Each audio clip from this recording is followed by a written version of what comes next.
in my mind because it was a self-help business. Courses and things were sold for fixed prices. That's a business. A few years later, I'm working with L. Ron Hubbard. I was his assistant for the expansion of Scientology in the world. Now, in some countries, you cannot be a religion. For example, Mexico, Israel, Japan, and there are other countries in which Scientology has centers. They are not religions. I think that's a very important point, Nancy, about whether they are religion or not, and if they can get away with in the name of religion. Exactly. But the thing is, what they deliver in Mexico is exactly the same as what they deliver. They just changed the name. That's it. They have so many corporate shells. Some are quote-unquote religious for the IRS and for the, they're like salesmen that will, whatever you want, we have. You don't want a church? Okay, we won't call it a church. And a few years later, when after the FBI raids and Hubbard was really being investigated for all of his espionage, he himself personally sent me a communication in which he said, I wished we'd never gone the religion route. Oh. I wished I had never listened to those advisors back then. We would have been so much better off. Interesting. This is him to me. It was also reported by other people that he was personally talking to about this at the same time. And that's been out in the press. So I'm not just making it up. This was his point of view. Interesting. And now you have this oxymoron of fixed donations. They didn't change the business at all. They changed the name. Instead of the price of the course is, they said the fixed donation of the course is.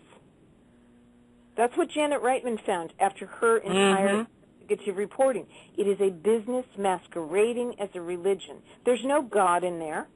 The religious roots it does have, by the sociologist Keith Urban, who did a whole book on it, The Occult Roots of Scientology, what religious roots it does have are satanic. Well, that's one of the questions that always interests me about this because, as this show is called God Discussion. Right. And I'm just curious if there is a God in Scientology.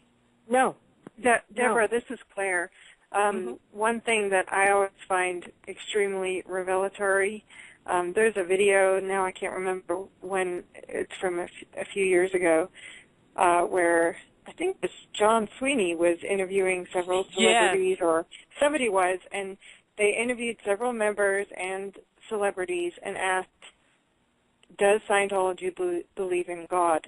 And every single person gave a different answer. Excellent. Now, John Sweeney, didn't he just come out with this thing about the alien temple or some kind of thing in New Mexico, some underground bunker, but you can see it from outer space and it's got the interlocking circles with diamonds in them? Yes, he and Mark drove down there a few weeks ago. So were you guys, when you were members, were you aware of this underground bunker thing and what its purpose might be? I personally was not. I did know about CSC, and they have a similar underground bunker in Running Springs. It's up near Big Bear in California. And I knew that they had they made titanium plates of Hubbard's materials that they put down there. Yeah, among that's other what I things. thought too. Yes. I never went there, but I knew of it. I learned of the New Mexico location after I left. That's I just wonder how much that thing cost. They were saying it can withstand a nuclear blast. Yeah, a few weeks ago we actually talked to somebody who was intimately involved in building it, and he definitely made it very clear. In New Mexico, it's way out in the middle of nowhere, and they, on anything like that, they spent millions of dollars in the blink of an eye. Unbelievable. Well, we've got some more callers. This next one is on Skype, named Sue. Sue, thank you for calling the God Discussion Show and visiting with our ex-women here. Oh, hi. I'm calling from Australia, actually. Oh, thank you for calling. What time is it over there? 3 o'clock in the afternoon. Oh, okay. So it's not like 3 in the morning in Europe. No. It is 3 o'clock in the afternoon tomorrow. Right. Well, thanks for calling. Did you have a question or a comment? A comment, really. I was a second-generation Scientologist of 4 generations. I have children and family who are disconnected from me, and I would really, really like to thank both Laurie and Claire particularly, and Nancy, for speaking out, because it is so difficult. It is so difficult. I've done as much as I can to this point, but what is sort of not understood is that it can affect your family who are still in. There will be consequences for them if you speak out. And that's difficult. Mm-hmm. Exactly. Ladies, do you want to address that? I just want to say that is so true. That is so true. And that's why some people don't speak out. Yes. Because they fear those consequences. I don't know for you, Claire, what you think your family is going through because of the actions you and Mark are taking. Well, yeah, no, absolutely. I mean, I know my stepfather was staff for probably 30 years, and after Mark and I filed our lawsuits, he was booted off staff. Probably that may, I can look at that and go, okay, well, I hope in the long run he'll see that was a blessing. But, I have no doubt he has extreme resentment towards me for that, and that was certainly a consequence that impacted my family directly. I tried to talk to my sister one time when we were living in California, and she saw it was Mark and I said, "Hi, Kirsten, did you want to meet your nephews?" And she burst into tears and ran back to her house. She was 24. She was an adult. So yeah, the impacts on the family is huge. I mean, I actually saw my mother last year at my grandmother's funeral, and I'll keep it short because it's a whole other story, but, when she and my stepfather got up to leave, I went over and gave her a hug, and in her ear, I said, "Mom, I love you." And she whispered back, and she said, "I love you too, and I hope to see you again real soon." Then I went to hug my stepfather, and he refused. So I said, well, I'm going to hug you anyway because I don't agree with this. And that just, rapidly degenerated into, I said to him, well, no, he said to me, "Oh, well, you're attacking my religion, and I don't agree with that." And I said, quite simply, I'm not attacking anyone's religion. I have friends who call themselves Scientologists. I have no disagreement with anyone's beliefs, but I'm not going to sit by and watch people's human rights get violated, abuses, and everything else. It's just not right. And I told him, I said, "Don't you believe communication is a universal solvent?" I mean, ask any Scientologist. They'll tell you that Hubbard says, "Oh, communication is a universal solvent," but yet in the same breath, disconnection can exist. It just, it's one of thousands of contradictions. But, yeah, no, absolutely. The impact on families is huge. Interesting. Now, Sue, in Australia, hasn't the media there been issuing some scathing reports about Scientology?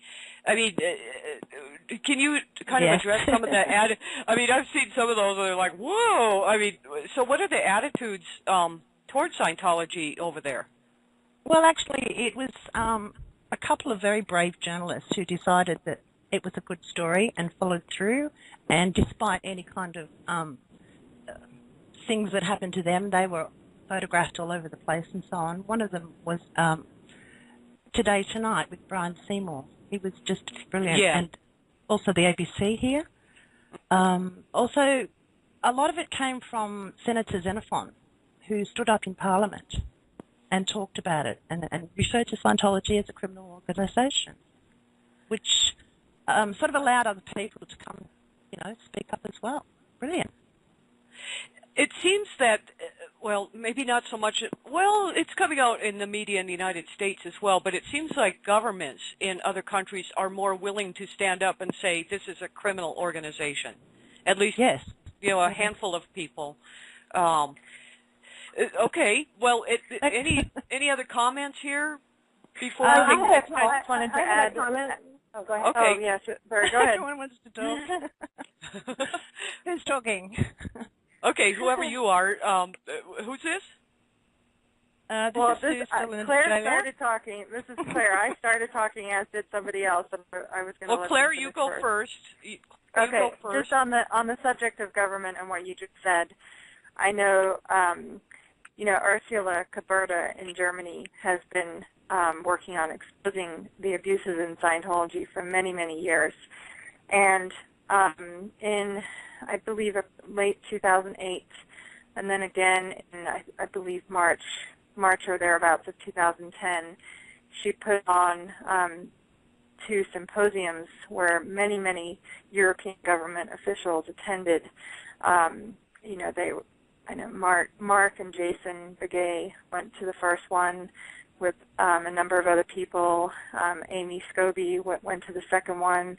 Bruce Hines, Jesse Prince, a number of other people. And I think that that's had extreme benefit in terms of really pulling down the curtain and showing what tactics Scientology uses to control its members and how they cover up their crimes and everything else. But I think that has played a huge role in,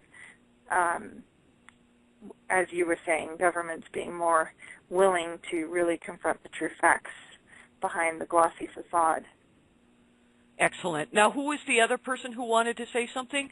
It's me, Lori, and I talk to a lot of people, that have left, and my best advice, sometimes they're being harassed, and I've been harassed a lot, and my best advice to them is to go to the authorities.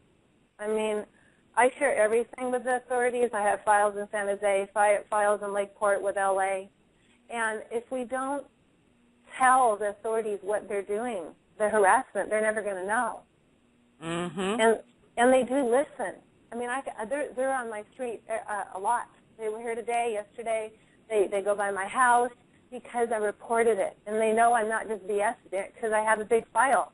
And they can check it out, and I have all the officers' cards in my wallet. And I just think everyone, if they really just say, hey, someone's outside my house, call them up and have the officer interview them. But that's what we need to do is so we can get more protection, because it's not okay what they're doing. I do feel they are a criminal organization. That's a great point. And Nancy was talking about, like with Child Protective Services, they have some inns apparently that, do you think that is being diminished a little bit, Nancy, whereas if more people are calling in about abuses that they cannot keep up with this? To some degree, yes, but then you have the places where Scientology has been dug in for years, like the American Congress and the lobbyists that they have in there that have a lot of money and a lot of power. And their dig into there was going on back in 1972, was when I first became aware of it and who was doing it. In Los Angeles, you have the sheriff of Los Angeles, Sheriff Baca, who's like in their pocket. I mean, just in their, they're like salesmen that will, whatever you want, we have. You don't want a church, okay, we won't call it a church. And a few years later, when after the FBI raids and Hubbard was really being investigated for all of his espionage, he himself personally sent me a communication in which he said, I wished we'd never gone the religion route. Oh. I wish Scientology has centers. They are not religions. I think that's a very important point, Nancy, about whether they are religion or not, and if they can get away with in the name of religion. Exactly. But the thing is, what they deliver in Mexico is exactly the same as what they deliver. They just changed the name. That's it. They have so many corporate shells. Some are, quote-unquote, religious for the IRS and for the... Interesting. And now you have this oxymoron of fixed donations. They didn't change the business at all. They changed the name. Instead of the price of the course is, they said the fixed donation of the course is.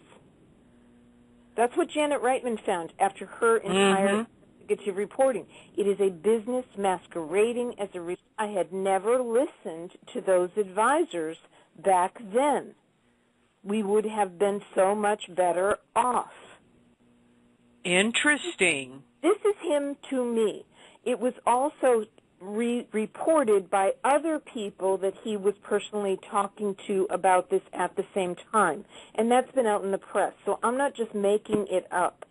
This was his point of view. It's in my mind because it was a self-help business. Courses and things were sold for fixed prices. That's a business.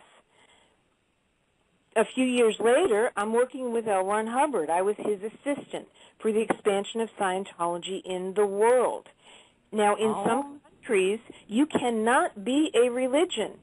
For example, Mexico, Israel, Japan, and there are other countries in which Scientology